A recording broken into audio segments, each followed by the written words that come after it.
Tugas dokter hewan, mengenal profesi dokter hewan di Ragunan Zoo. Di video sebelumnya, kita sudah cari tahu cara berkunjung ke Taman Marga Satwa Ragunan. Apakah teman-teman sudah mencoba berkunjung ke sana selama pandemi ini? Nah, yang mau tahu tentang cara berkunjung ke Ragunan bisa klik videonya di kanan atas ya.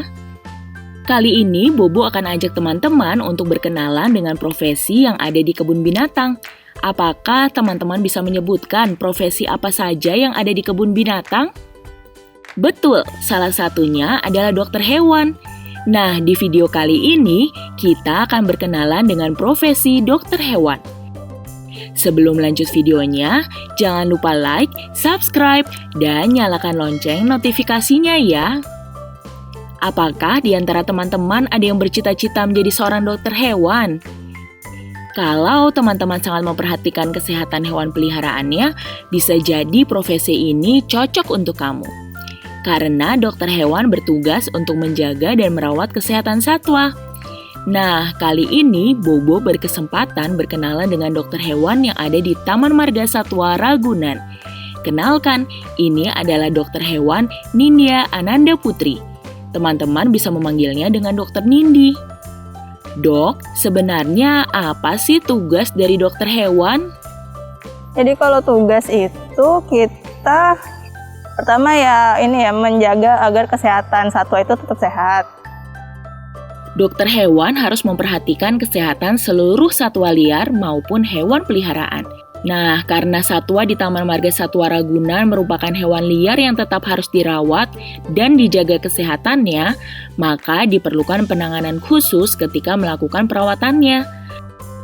Lalu, apa saja tugas yang dilakukan oleh dokter hewan ya? Pertama, melakukan vaksinasi. Seperti manusia, hewan juga perlu diberikan vaksinasi. Ini penting untuk mencegah hewan terserang penyakit-penyakit berbahaya. Kedua, pemberian multivitamin. Apakah teman-teman selalu minum vitamin? Minum vitamin tujuannya adalah untuk tetap menjaga imunitas tubuh. Begitu pula dengan hewan teman-teman. Multivitamin juga dibutuhkan oleh hewan agar tetap sehat dan pertumbuhannya baik. Ketiga, melakukan monitoring kesehatan hewan. Setiap hewan itu juga perlu dipantau kesehatannya loh.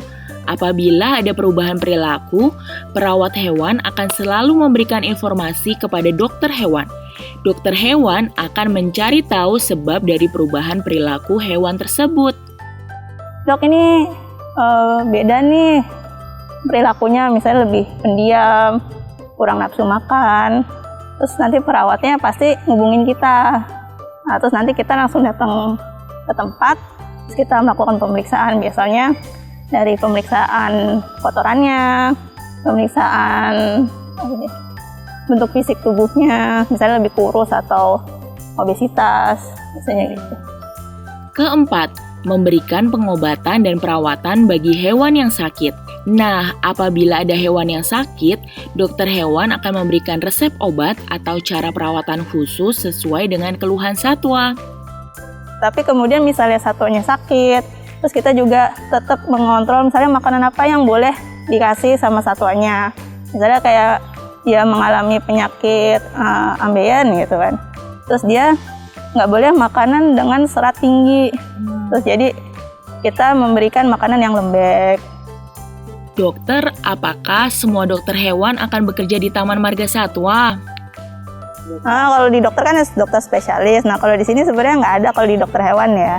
Cuma ada beberapa dokter hewan yang lebih tertarik misalnya untuk ke ruminansia, ke sapi, atau ke domba. Itu lebih spesifik ke situ, atau ke anjing kucing, atau ke satwa liar. Nah, kalau di sini biasanya lebih tertarik hewan-hewan satwa liar. Jadi kerjanya di sini untuk dokter hewan satwa liar. Terus misalnya ada yang spesialis peternakan, biasanya kerjanya di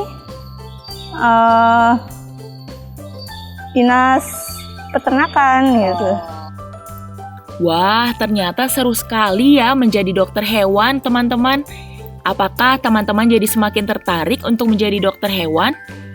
Yang terpenting mulai sekarang kita harus rajin belajar dan selalu sayangi makhluk hidup yang ada di bumi ya. Terakhir, apa pesan Dokter Nindi untuk semua teman-teman Bobo? Makanan yang diberikan oleh pengunjung itu kan biasanya dalam bentuk makanan yang konsumsi manusia.